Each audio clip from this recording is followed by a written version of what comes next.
नमस्कार भाई।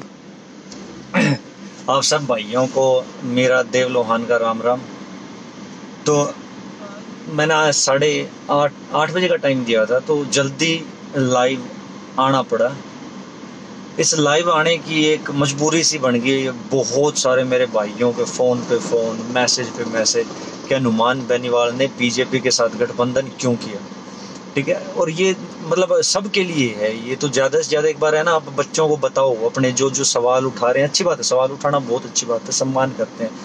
हनुमान बेनीवाल ने जो बीजेपी के साथ जाने का निर्णय लिया है, ये निर्णय उन्होंने अकेले नहीं लिया।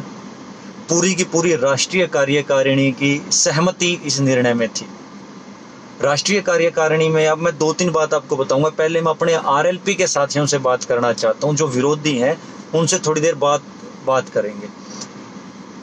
आरएलपी के लिए ये जो चुनाव था ना, ये निर्णायक चुनाव है, क्योंकि हमारी पार्टी नई पार्टी है। मेरे आरएलपी के जितने भी साथी हैं वो एक बात ध्यान दें, हम पार्टी के साथ नहीं, हम हनुमान बेनीवाल के साथ हैं, हम बोतल के साथ हैं। हमारे नेता ने बीजेपी ज्वाइन नहीं की है। हमारे नेता ने बीजेपी के साथ लोकसभा चुनाव तक का गठबंधन किया है। गठबंधन में और ज्वाइन करने में दिन रात का अंतर है।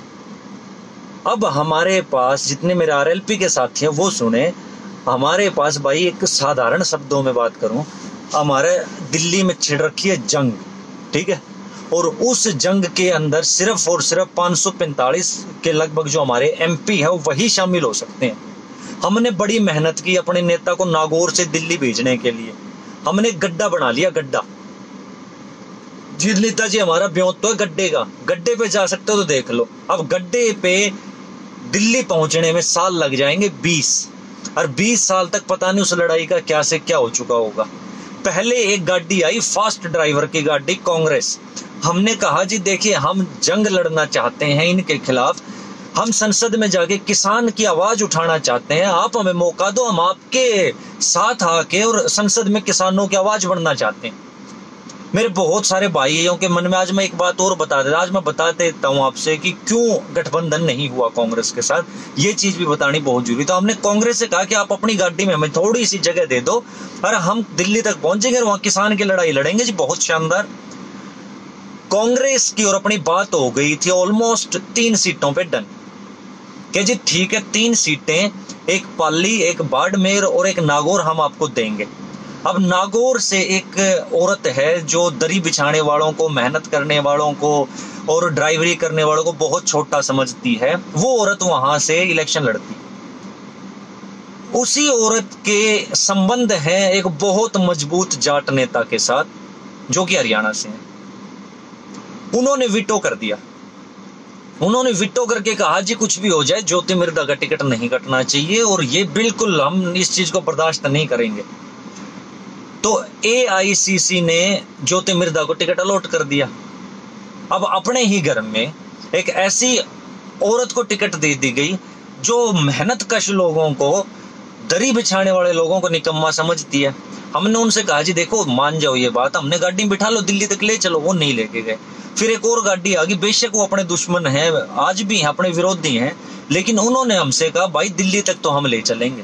खुद आके कहा कि दिल्ली तक तो आपको हम ले चलेंगे, बैठो हमारी में। भाई किसी के है ना ब्याह ले नहीं गई है, ठीक है, किसी की दुल्हन बन के नहीं गई है। बोतल के निशान पे इलेक्शन लड़ा जाएगा, आरएलपी की तरफ से पर्चा भरा जाएगा और मोदी साहब भी अगर गलत बात करेंगे ना संसद में तो हाथ पकड़ा जाएगा, समझे। हाथ पकड़ के, ये आप इस बात का तो भरोसा मानते हो सारे कि राजस्थान के अंदर जब ये बीजेपी में रहे उस टाइम भी और जब ये निर्दलीय रहे उस टाइम भी हाथ पकड़ने वाला एक ही नेता था। अभी भी जब दिल्ली में पहुंचेगा तो जब हम मोदी का हाथ पकड़ेंगे तो मोदी हमें संसद से बाहर नहीं निकाल सकता, क्योंकि अपने बोतल के निशान पे चुन के जा रहे हैं। मेरे भोले किसानों, मेरे भोले भाइयों, ये बात समझो कि अपने आदमी को वहां पहुंचाओ तो सही। तुम तो पहले इस बात पे झगड़ने लग गए कि भैया ये कुर्ता नहीं पहनना चाहिए था, वो कुर्ता नहीं पहनना चाहिए था। मैं कम्युनिस्टों के साथ रहा, मैं कम्युनिस्टों से भी हर बार एक ही बात कहता था कि साहब बहुत अच्छे विचार हैं आपके, आप बहुत अच्छे कानून बनवाना चाहते हो, लेकिन एक बात बताओ, जब तक आप संसद में पहुंचोगे ही नहीं, कानून कैसे बनवा लोगे। वो कहते थे कि नहीं, हम तो संसद में लाल कपड़ा पहनकर ही पहुंचेंगे। संसद में एंट्री है काले कपड़े और सफेद कपड़े की, ठीक है, ये मैं एग्जांपल दे रहा हूं।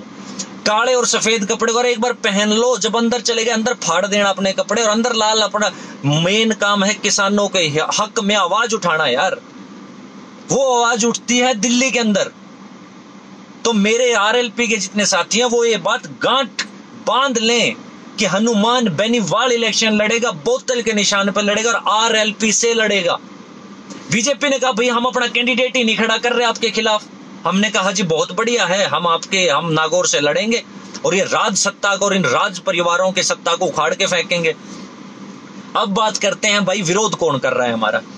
गजब है यार, हमें तो पहली बार पता लगा हनुमान बेनीवाल इतना बड़ा नेता है, हर आदमी, और आप इतनी इज्जत करते हो हनुमान बेनीवाल की साहब। 16 सीटें विधानसभा चुनाव में हम सिर्फ और सिर्फ पैसे की वजह से आ गए। पैसे नहीं थे हमारे पास। आप वही लोग थे जब बार बार हमने अपील की, तो बार बार अपील के बाद भी किसी ने चंदा नहीं दिया, किसी ने भी नहीं दिया। 16 सीटें हारे हम। 19 सीट होती और 19 सीट अगर हमारी होती तो क्या हाल होता आज, सरकार हमारी होती। बार बार हमने, और हरियाणा वाले मेरे बड़े भाई कूद रहे हैं, हम तो इतना सम्मान करते थे और सम्मान का आपका दूध निकालेंगे। जब हमने आपसे कहा कि आओ राजस्थान चुनाव में हमारी मदद करो, 3 आदमी गया था, चौथा आदमी हरियाणा में ढूंढे नहीं मिला था हमें। जब हमने कहा चलो आप आ नहीं सकते कोई बात नहीं, आप जैसे ताऊ देवीलाल कहते थे वोट और नोट, आपकी भैया आप हमारी वोट से मदद नहीं कर सकते, नोट से कर दो, आप चंदा कर दो पार्टी के लिए। एक आदमी ने नहीं दिया और आज सारा हरियाणा उद्वेलित हो चुका है, खास करके जेजेपी, और कोई उद्वेलित नहीं हो रहा है, खास करके जेजेपी के कार्यकर्ता। अरे भाई एक बात बताओ, जब चौटाला साहब ने मना किया था कि नरेंद्र मोदी को सशर्त मतलब समर्थन ही नहीं देना है, अनकंडीशनल सपोर्ट किसने किया नरेंद्र मोदी को उस टाइम में? जब वेंकैया नायडू का इलेक्शन हुआ तो किसने बीजेपी को वोट किया? जिस टाइम पे राष्ट्रपति कोविंद का इलेक्शन हुआ, किस आदमी ने इनके साथ वोट किया? बीजेपी को। एबीवीपी के साथ मिलकर किसने इलेक्शन लड़े? आज अगर बीजेपी का एक सिंपल पियोन, एक सिंपल कोई ऑफिस में घूमने वाला दिल्ली जेजेपी वालों को फोन कर देना, इनके मुखिया को, कि भाई साहब वो 10 मिनट का टाइम ना ले, बहनचो हेलीकॉप्टर करके पहुंच जाए वहां पे, वो इनके गठबंधन करने बीजेपी के साथ। इतना तत्पर है ये तो मतलब कौन तत्पर नहीं था बीजेपी के साथ गठबंधन करने को साहब? जेजेपी ने हद कोशिश करी, बीजेपी हमारे लिए एक सीट छोड़ दे, नहीं छोड़ी। अरे हमारे तो घर पे आके देखे गए अगले कि भाई साहब लो हम सीट छोड़ रहे हैं। अब बात करते हैं दूसरा जो सबसे बड़ा विरोध कर रहा है, कांग्रेसी। भैया अगर ये कांग्रेस इतना ही फायदेमंद चीज है तो पिछले 10 साल तक अघोषित प्रधानमंत्री थे राहुल गांधी। किसान बजट उस टाइम क्यों नहीं लेके आए? ये उस टाइम क्यों इनके दिमाग में ये सारी चीजें नहीं आई स्कीम में? 1918 में इसी कांग्रेस को चौधरी छोटू राम ने लात मारी थी। क्या कह के मारी थी? कि किसान का भला ये नहीं कर सकते। 1918 में चौधरी छोटू राम ने, ये बात ध्यान से सुनने लायक बात है, ये बात जरूर सुनना आप। चौधरी छोटू राम ने 1918 में एक ऐसी पार्टी छोड़ दी जो उस टाइम पे ये कहते हैं बस यही पार्टी करेगी जी, यही पार्टी करेगी। कांग्रेस को छोड़ के उन्होंने यूनियनिस्ट पार्टी बनाई, सेम ऐसे ही जैसे हमने आरएलपी बनाई। सारी दुनिया उनको गाली दे रही थी, वो फिर भी ब्रिटिशर्स के राज के अंदर शामिल हुए। क्यों हुए? क्योंकि उनको ये पता था हैं तो ये लुच्चे लफंगे। बार बार बेचारा जमींदार में ये बात कहते हैं कि हैं तो ये लुच्चे लफंगे, लेकिन किसान के हक में कानून बनवाने मैंने, और वो कानून मैं खेत में रह के नहीं बना सकता। वो कानून बनाने के लिए अंग्रेजों के साथ समझौता करना पड़ेगा। और चौधरी छोटू राम ने 26 ऐसे कानून बनवाए आपके लिए, जिसकी वजह से आज इस देश का किसान है। यही चीज है, समझ जाओ। अगर हम इनके साथ गए तो कानून बनवाने के लिए साथ गए हैं। चौधरी छोटू राम भी गए थे, आप जैसे कुछ ये जो कांग्रेसी इन्होंने उस टाइम भी गालियां दी थी, लेकिन चौधरी छोटू राम ने काम करके दिखाया। चौधरी देवीलाल को कांग्रेस से किसने भगाया भाई? क्यों निकले चौधरी देवीलाल, चौधरी चरण सिंह कांग्रेस से बाहर? ये बातें हमें सोचनी पड़ेंगी। और कोई ऐसी बात नहीं यार, आराम से अपने इलेक्शन लड़ रहे हैं। आरएलडी वाले बार बार चिल्ला रहे हैं, अरे ऐसी कौन सी सरकार है आरएलडी वालों जिसमें तुम शामिल नहीं रहे? ऐसी कौन सी सरकार की मलाई है जो तुमने नहीं खाई? पिछले विधानसभा चुनाव में मैं सबूत हूं, बीजेपी के पीछे पीछे घूमे यार आप सब लोग।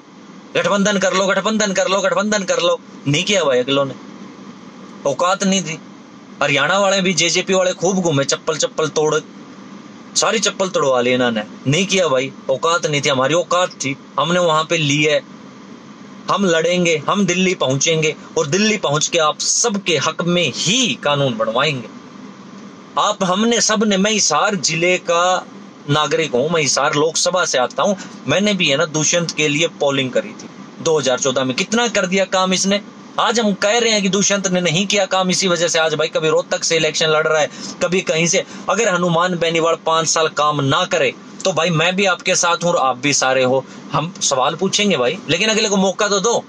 उस पहलवान को, वो जो अपन योद्धा नागौर में तैयार कर रखा, उसको बीजेपी कह रही मेरी गाड़ी में बैठ ले। हम बैठ लिए उसकी गाड़ी में। अब दंगल चल रहा है भाई दिल्ली के अंदर, और उस दंगल को जीतेगा हमारा आदमी।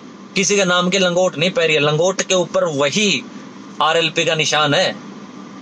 वहां पर जाकर सबके साथ खुला दंगल करेंगे, चुनौती देंगे, लड़ेंगे। हमारा कौन सा क्या जाना है। और मेरे साथियों, ये सारी बात आप सब, मैं नहीं कहता यार ये कांग्रेस वाले बुरे हैं, राजनीति इतनी भी जरूरी चीज नहीं है, ठीक है यार। मैं तो कई मेरे भाइयों का देखता हूं राजनीति के सिवाय कोई बात ही नहीं करते। अरे नहीं, इतनी जरूरी भी नहीं है यार। कोई देश, कोई भी देश राजनीति में इतना इंटरेस्ट नहीं लेता जितने आप सब लोग लेते हो।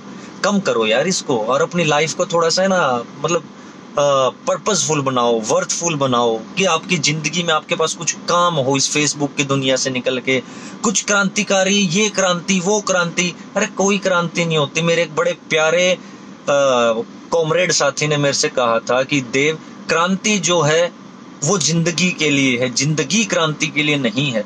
तुम अपना ही जीवन नहीं ढंग से जी पाए तो यार क्या दूसरों को, मतलब देव लोहान ये जवाब दो, भगीरथ जी ये जवाब दो, वो जवाब दो।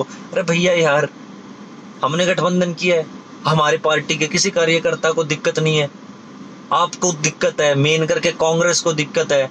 मतलब यार बार बार कितनी बार सोना, आलू से सोना बनाओगे, ये नहीं बनती यार चीजें। इन वंशवादों की वजह से ही ये पार्टियां खत्म हुई हैं। अब मेरे कुछ साथी कहेंगे वंशवाद तो बीजेपी में है, ये है वो। भाई ये पहले इन राजकुमारों को पीट लो एक बार यार। 70 साल हो गए, मैं फलां का बेटा, मैं धगड़ का बेटा, वहां भी एक वो नागौर में बैठी है मिर्दा। क्या खास बात है मिर्दा के, मिर्दा के घर पे 6 हेलीकॉप्टर खड़े रहते हैं। हमारे पास तो एक था, किराए पे लिया था, और वो भी भाई 10 दिन बाद चला गया था। सिर्फ किराया लेने के तो घर की छात पर खड़े हैं। क्यों? या अगर 6 हेलीकॉप्टर हैं तो बाबा मिर्दा ने कोई ना कोई गलत काम किया होगा। ये हम मान नहीं सकते बाबा मिर्दा ने कोई गलत काम किया होगा। बाबा मिर्दा अपनी जुबान के पक्के आदमी थे, ईमानदार आदमी थे। इसका मतलब बाबा मिर्दा के जाने के बाद आपने गलत काम किए, तभी तो आपके घर पे 6 हेलीकॉप्टर खड़े हैं।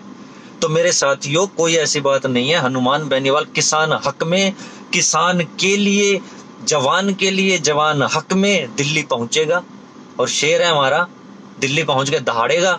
और जो भी किसान के खिलाफ इतना कोई आवाज उठाएगा तो उस आवाज को दबाएंगे। और दिल्ली के अंदर पहले दंगल के अंदर शामिल होना जरूरी है। ये जो भी कच्चे फाड़ फाड़ के कूद रहे हैं, इनको फाड़ने दो यार, इनके कच्चे वैसे ही फट रखे हैं। इनमें से किसी नेता में इतनी, मतलब ये आपकी कांग्रेस से ही ज्योति मिर्धा ने थोड़े चक्कर काटे थे, कैलाश विजयवर्गीय के, अनिल जैन के, इंद्रेश के थोड़े चक्कर काटे, खूब चक्कर काटे। उस टाइम कोई दिक्कत नहीं है। और विरोधियों, आप इतनी चिंता ना करें यार। आपका 23 तारीख को दूध का दूध, पानी का पानी, हमने तो लड़ना है भाई। हम आज आपसे लड़ रहे हैं, आज कल भी हम तो लड़ते रहेंगे। हमारा तो लड़ने का काम है यार, संघर्ष का काम है। लेकिन आप वाले जो ये नेता आज इलेक्शन टूरिज्म के नाम पे आपके बीच में है ना, ये 4 साल तक है ना, 4 साल तक कोई लंदन चला जाना है, कोई इंग्लैंड, कोई यूएसए चला जाना है, कोई कनाडा चला जाना है, कोई ऑस्ट्रेलिया चला जाना है, ढूंढे नहीं मिलने आपने, क्योंकि इन सब ने प्रॉपर्टी बना रखे हैं बढ़िया बढ़िया।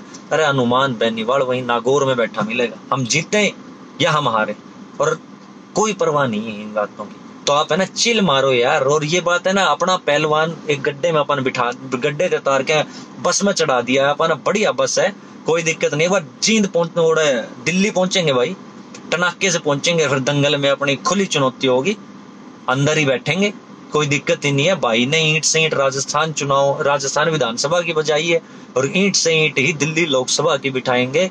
ये जलनशील लोग हैं, इन ज्वलनशील, ये पोते हैं, पोतेज। हर कोई किसी ना किसी का पोताज है, तो पोताज, डोंट बी जेलस यार। इतना मत किया करो, ठीक है। और सारे विरोधी आज एकदम से इज्जत उमड़ाई हनुमान के लिए। जितना आदमी गाली देता था ना हनुमान के लिए, हमारे मन में बहुत सम्मान था, तो फिर गाली के ऐसे दिया करते। तुम थोड़े से दिन पहले भी मैं गाली देते थे। जब हमने कहा हम पार्टी नहीं बना रहे, आपने तब गालियां दी। जब हमने कहा हम पार्टी बना रहे हैं, आपने तब गालियां दी। विरोधियों की बात कर रहा हूं मैं, हमें इन लोगों ने फिर तब गालियां दी साथियों। जब हमने कहा कि भैया हम 200 सीट पे लड़ेंगे, तब इन लोगों ने गालियां दी। जब हमने कहा कि हम सिर्फ 65 पे लड़ेंगे, तब इन लोगों ने गालियां दी। अब जब हमने कहा हम कांग्रेस के साथ नहीं जा रहे, हम इंडिपेंडेंट, तब गालियां कि ऐसे तो जीतोगे नहीं। जब कांग्रेस की बात चली, कांग्रेस के साथ जाएंगे, तब गालियां। अब बात चली बीजेपी के साथ जाएंगे, अब गालियां। इनकी गालियां हमने नहीं सुननी है, इनके पास हैं ही गालियां, ठीक है। इनके पास और कुछ नहीं है। एक राहुल गांधी है, और राहुल गांधी के जैसे ही, राहुल गांधी भी पोताज है, और वैसे ही 2-3 और पोताज यहाँ पे घूम रहे हैं। उन पोताज के भी पोताज जो है, लेफ्ट राइट पोताज हैं, वो उन पोताज के भी पोताज जो हैं वो हमारा विरोध कर रहे हैं, वो हनुमान बेनीवाल का विरोध कर रहे हैं, ताकि उनकी दुकानें खुली रहें। इन्होंने है ना सारी जिंदगी, इनके पोताज ने है ना सिर्फ दलाली कर ली है। अब ये दलाली हम बंद करवाएंगे दिल्ली जाके। जो भी आपको हनुमान बेनीवाल के बारे में सवाल पूछो, उसको ये वीडियो चिपका दे, उसको ये बातें समझा दे कि हम किसान हक में हनुमान बेनीवाल के साथ थे और हनुमान बेनीवाल के साथ हैं। हम किसान हक में, जवान हक में एक बात और करनी है। ये RLD वाले, राष्ट्रीय लोकदल वाले मेरे साथी बड़ा कूद रहे हैं हनुमान के ऊपर, ये था हनुमान के ऊपर वो था। RLD राष्ट्रीय लोकदल ने गठबंधन कर रखा है मायावती के साथ, और मायावती का हरियाणा में गठबंधन है राजकुमार सैनी के साथ। तो इनडायरेक्ट तरीके से RLD राष्ट्रीय लोकदल जयंत का गठबंधन है, राजस्थान में कांग्रेस के साथ है, ठीक है। और यहां पर किसके साथ है? राजकुमार सैनी के साथ है, ठीक है। तो मेरे साथियों ये बात भी नोट करनी है। तो भैया कोई बात नहीं यार, आप अपना इलेक्शन लड़िए, जेजेपी के कार्यकर्ता हो, आप अपना इलेक्शन लड़िए, लोकदल के कार्यकर्ता हो, आप अपना इलेक्शन लड़िए, कांग्रेस के कार्यकर्ता हो। हमारी राष्ट्रीय कार्यकारिणी ने किसान हक में एक निर्णय लेना था, वो निर्णय हमने लिया है। आज बेशक मेरे RLP के कुछ साथियों को दर्द हो, लेकिन ये वही दर्द है जो किसी फोड़े का, कैंसर का ऑपरेशन करते टाइम पहले इंजेक्शन लगाने से होता है, जिस इंजेक्शन से वो फोड़ा आपका ठीक होगा। तो ये इंजेक्शन है, बेशक हमें थोड़ा सा दर्द हो रहा है, लेकिन इस इंजेक्शन से ही फोड़ा ठीक होगा। दवाई लेने के लिए, बीज लेने के लिए लोकसभा में बैठना जरूरी है। बावड़े भाइयों, मौका है, मौका मत खोना। पूरे के पूरे मेरे RLP के साथियों, अपने जो विरोधी हैं वो आपके हमेशा विरोधी रहेंगे, उनसे नहीं आपने घबराना, उनको कोई जवाब नहीं देने हैं। आप इलेक्शन में जुट जाओ। कोई भी नागौर का आदमी ये बात नहीं बोल रहा है, नागौर के कांग्रेसी हो सकता है ये बात बोल रहे हैं, लेकिन जो नागौर का जमीन से जुड़ा हुआ आदमी है वो यही बात बोल रहा है कि मजबूत किसान, मजबूत हनुमान, मजबूत जवान, मजबूत हनुमान, और मजबूत कमान, मजबूत हनुमान। तो शुक्रिया साथियों, आप सब मुझे इतने प्यार से सुनते हैं यार, इतने इत्मीनान से सुनते हैं, आप सब मेरे दिल में बसते हैं। बहुत बहुत आपका शुक्रिया। जय कमेरा, जय समाज।